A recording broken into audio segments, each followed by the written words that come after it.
Que ferez-vous en décembre 2032? Il y a fort à parier que vous aurez le regard tourné vers le ciel. On apprend qu'un astéroïde, l'astéroïde YR4, pourrait frapper la Terre. La probabilité reste faible, mais le risque existe. Jade Lévin. Un gros caillou, estimé entre 40 et 100 mètres de large, voilà ce qui pourrait nous tomber sur la tête. Découvert pour la première fois en décembre grâce à ce télescope situé au Chili, l'astéroïde YR4 a 1,6% de chance de toucher la Terre, très précisément le 22 décembre 2032. La vitesse d'impact serait de l'ordre de 17 km par seconde au moment du potentiel impact sur la Terre. Nous ne connaissons pas sa densité. C'est pourquoi nous devons faire des estimations sur la quantité d'énergie qui serait libérée. Compte tenu de ces incertitudes, entre 5 et 50 mégatonnes.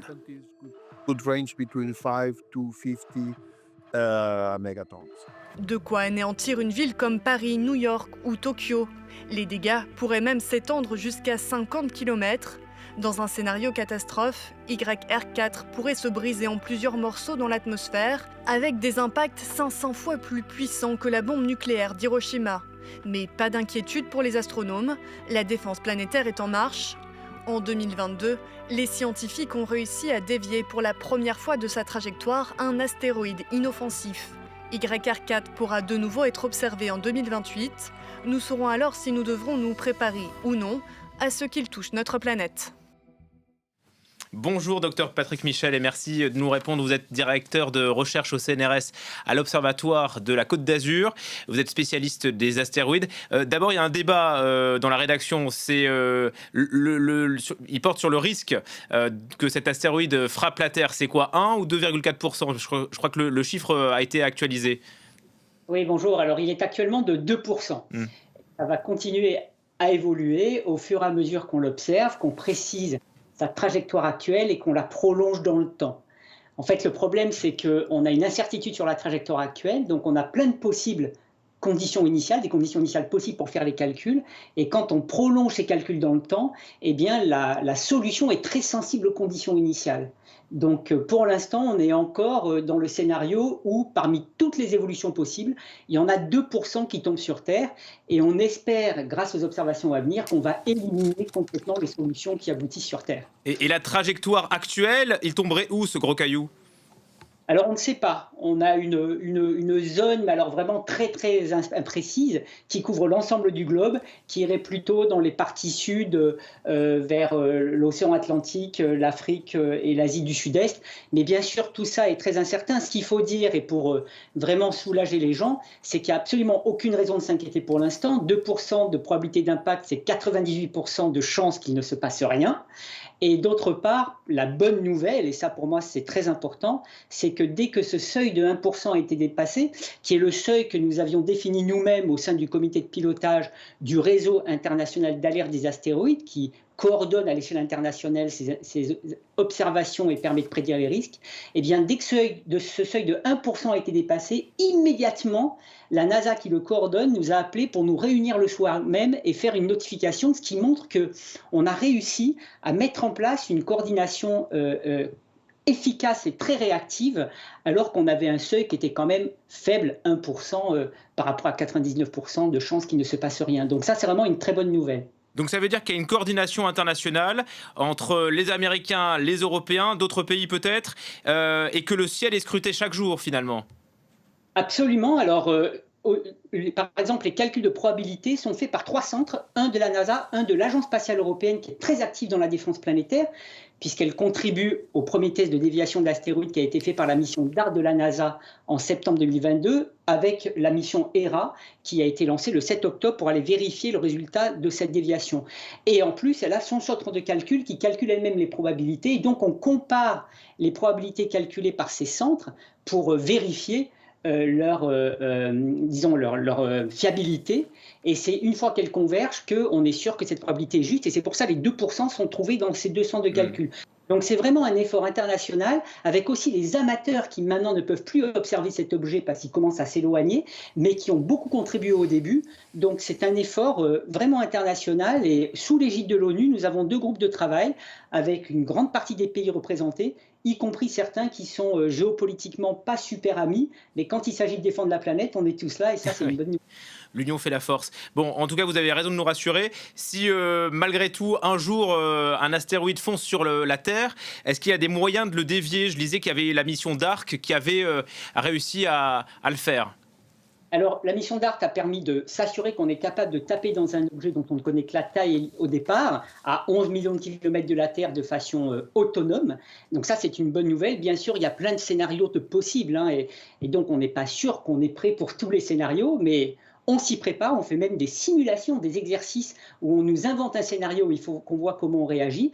Donc on a déjà bien avancé avec un premier test fait, qui n'est pas seulement sur le papier en réalité, et on continue à s'améliorer au fur et à mesure des scénarios. Et on espère que pour celui-là, ça sera à nouveau un exercice. Pour l'instant, on ne peut pas écarter l'hypothèse que la probabilité augmente, mais voilà. On en est là et ça nous laisse le temps, en ayant défini ce seuil de 1%, de réagir au cas où effectivement on confirme une possible collision. On parle donc de cet astéroïde YR4 qui a un diamètre pour l'instant estimé entre 40 et 100 mètres de large. Il se passerait quoi en cas d'impact? Ça veut dire qu'une ville de Paris serait rayée de la carte si impact il y a? Oui, un objet de 50 mètres de diamètre fait des dégâts, comme d'ailleurs un objet de cette taille avait fait le 30 juin 1908. Un objet de 50 mètres a explosé au-dessus de la forêt de la Tunguska en Sibérie et a pulvérisé 2000 km² de forêt. Donc effectivement, une ville comme Paris serait complètement affectée. Mais bien sûr, des événements très locaux comme ceux-là ont plus de probabilité de se produire au-dessus d'un océan ou d'un désert, qui est qu'en fait, la grande fraction de la Terre en fait, est faite de désert et d'océan. Cela dit, on surveille et on saura où il tombera au moment voulu, au cas où il tomberait. Mais encore une fois, pour l'instant, on n'est plus dans le scénario où on espère que la probabilité va s'annuler. Sinon, de toute façon, on a déjà des réunions prévues dans ces groupes de travail pour pouvoir réagir bien en amont.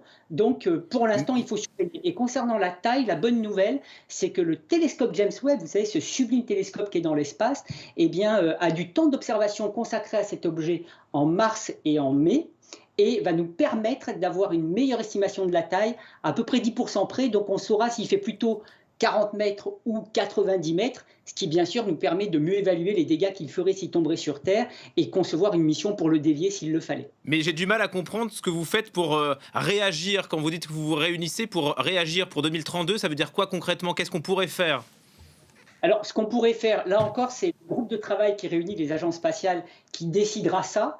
Nous, on passe l'information, les scientifiques, et bien sûr, en concertation avec nous, on réfléchit. Mais il y a plusieurs options. On pourrait envisager d'envoyer effectivement une mission pour le dévier, comme on l'a fait avec la mission DART de la NASA. Et le fait de connaître sa taille précise, ça aidera quand même à bien guider tout ça. Alors, il faudrait le faire assez rapidement, parce que la prochaine fois qu'il revient, une fois qu'il sera parti, on ne pourra plus l'observer depuis la Terre en avril de cette année, mais il reviendra en juin 2028.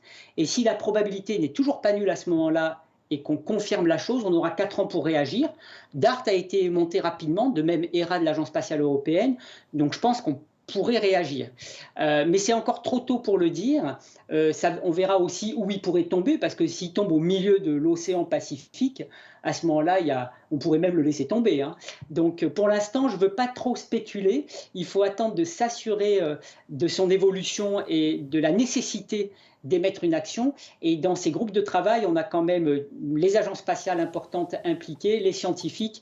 Donc on est suffisamment en amont pour justement réfléchir à quelle est la meilleure solution.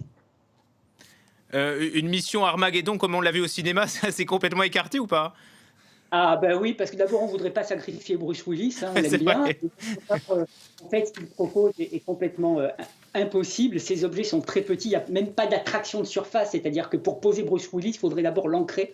Donc tout ça, c'est très compliqué. Non, le plus simple, c'est d'envoyer ce qu'on a fait avec DART, une sonde à très haute vitesse sur l'objet pour taper dedans et en quelque sorte jouer au billard. Pour l'instant, on a testé cette solution. Il y en a peut-être d'autres, mais en tout cas, non, on ne va pas envoyer. Oui, il est un peu vieux maintenant, Bruce Willis. Merci beaucoup, docteur Patrick Michel, pour vos explications nécessaires. C'était limpide et merci de nous avoir rassurés. Donc, on peut dormir sur nos deux oreilles. Voilà, Armageddon, c'est du passé.